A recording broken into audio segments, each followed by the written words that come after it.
Kita belum pernah mendengar ya, pelanggaran-pelanggaran yang dilakukan oleh Pak Jokowi dengan menggunakan alat negara ya, dalam rangka memenangkan pasangan Pak Prabowo dan Mas Gibran. Satu saja, kasih contoh.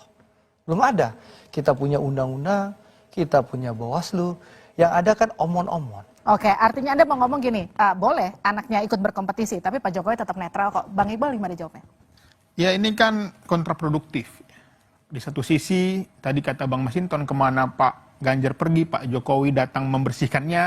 Di satu sisi dia juga mempertontonkan bagaimana kode-kode tentang debat, ya komen-komen tentang debat, ya. Ini jadi salah satu memang apa yang disampaikan Pak Jokowi ini tidak konsisten menurut saya. Kalau dia memang netral, dia sebaiknya diam aja. Gak usah komen terhadap debat, ya. Apalagi ketika debat dulu dia juga menyerang secara apa yang disebut dengan istilahnya tadi bukan visi misi, menanyakan tanah Pak Prabowo. Ya, jadi akhirnya ditiru oleh calon lain jadinya. Tapi dia memperdebatkan, mengomentari tentang debat itu gitu. Padahal dulu dia yang juga melakukan itu. Meskipun Pak Jokowi bilang debat itu dia tidak mewakili salah satu, tapi kemudian untuk ketiga-tiganya.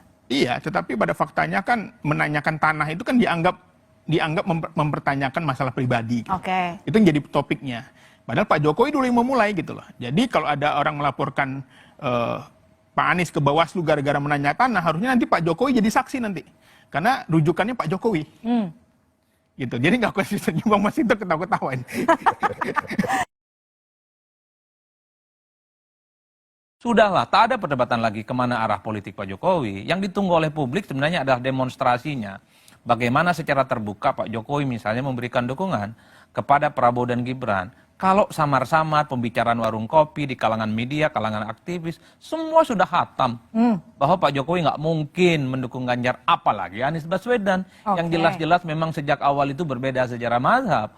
Oleh karena itu, dalam demokrasi itu sangat ada soal kok. Di negara-negara lain, presiden petahana, dia mendukung capres dari partai yang sama, itu nggak ada soal.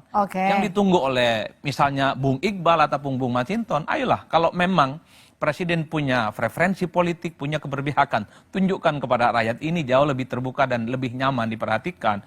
Bagi saya ketika Pak Jokowi ketemu dengan Pak Prabowo, setelah itu ketemu dengan Pak Erlangga dan Zulhas, nggak perlu lagi disebut ini tanda-tanda soal netralitas, itu pasti bicara tentang politik.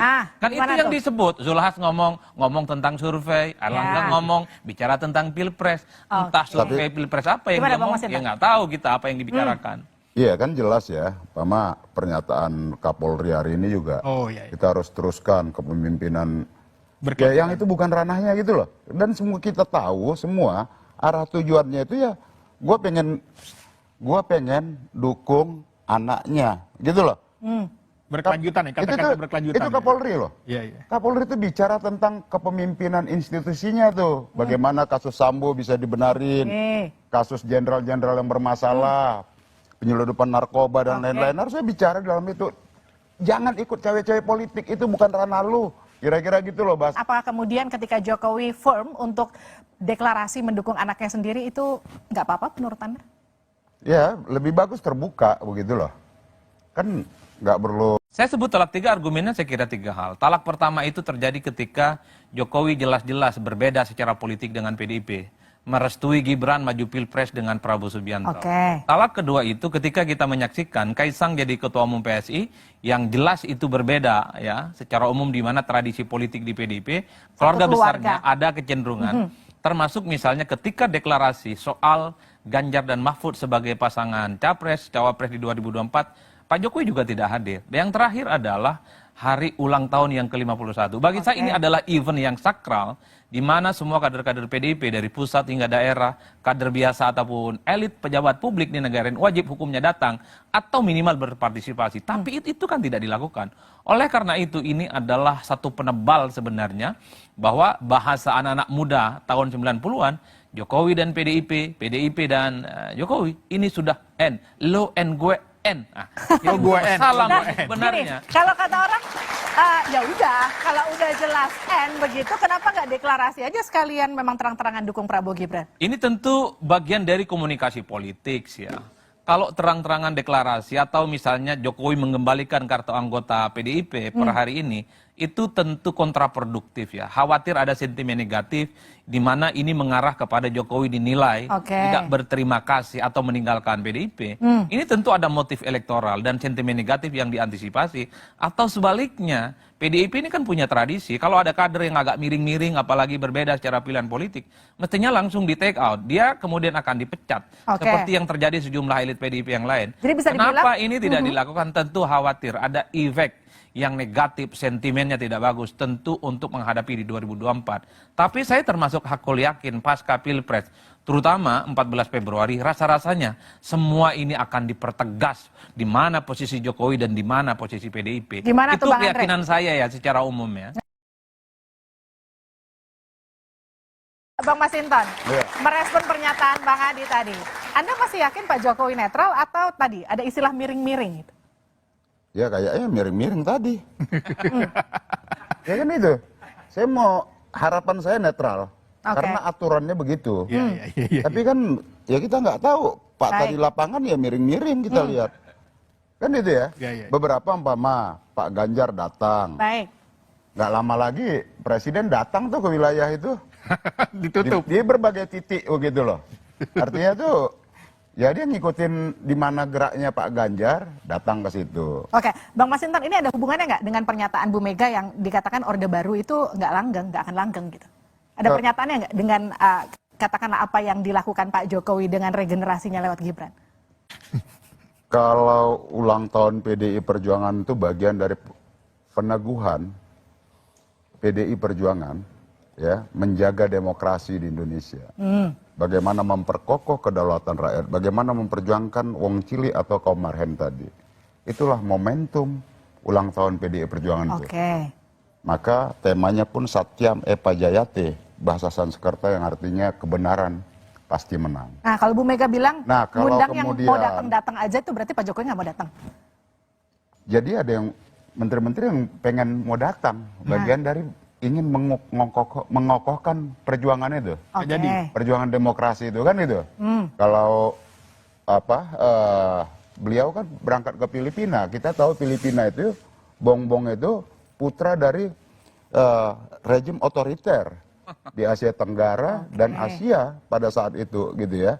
Jadi di satu sisi kalau kami berkumpul di Lenteng Agung itu ulang tahun PDI Perjuangan dalam rangka kami memperkokoh dan menjaga proses demokrasi dan kedaulatan rakyat di Indonesia ini.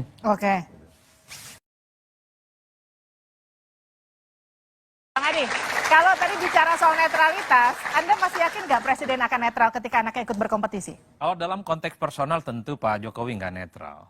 Sebagai warga negara pasti punya pilihan politiknya. Apalagi di situ ada variabel Gibran yang jelas-jelas berpasangan dengan Prabowo Subianto. Yang tidak boleh itu adalah memobilisasi aparatus-aparatus pemerintah yang memang itu diharamkan oleh undang-undang. Kan sudah disebutkan dalam undang-undang pemilu kita, tidak boleh menyertakan ASN, kemudian anggota kepolisian dan anggota TNI, itu tidak boleh, siapapun itu yang disebut sebagai kontestan dalam pemilu. Nah, yang menjadi ramai ini adalah soal bagaimana kemungkinan kekuasaan itu dipakai oleh presiden dalam konteks ini karena menjangkau seluruh lapisan masyarakat. Tentu harapan terbesar kita, siapapun yang mampu mengakses kekuasaan politik, menggerakkan aparatus-aparatus pemerintah, itu tidak dilakukan. Saya selalu mengatakan, Livia, bahwa aparatus-aparatus negara, aparatus-aparatus pemerintah, komitmennya kan cuma dua. Satu, dia tegak lurus kepada rakyat, takut kepada rakyat, dia menjadi abdi dari rakyat. Yang kedua, takut kepada Tuhan yang Maha Kuasa. Kalaupun toh aparatus-aparatus pemerintah dan negara ini tidak takut cawe-cawe mengkhianati rakyat misalnya dengan miring-miring terhadap salah satu calon dan partai politik, oke, mungkin di dunia dia bisa lewati. Tapi ingat sumpah dia kepada Tuhan yang Maha Kuasa. Jangan-jangan di akhirat nanti, ya, ketika mereka meninggal, akan diaudit itu sama malaikat. Waktu 2024, kau kemarin miring-miring ke siapa? Jangan-jangan itu menjadi penghalang dia akan masuk surga gitu loh. Itu ingat. Dalam konteks negara yang menurut saya sangat teologis, itu menjadi prinsip. Karena siapapun yang disumpah ya atas nama Tuhan yang Maha Kuasa menjadi abdi negara, dia tidak boleh menggadaikan itu hanya demi kepentingan politik elektoral. Saya khawatir ya, karena ada intervensi mobilisasi dari siapapun paslon ini kepada ASN, aparatus-aparatus pemerintah yang memang tidak boleh cawe-cawe dan miring untuk politik, dia tidak takut kepada urusan dunia seperti takut kepada rakyat. Tapi ingat ada Tuhan yang mengaudit itu semuanya melalui para malaikatnya nanti.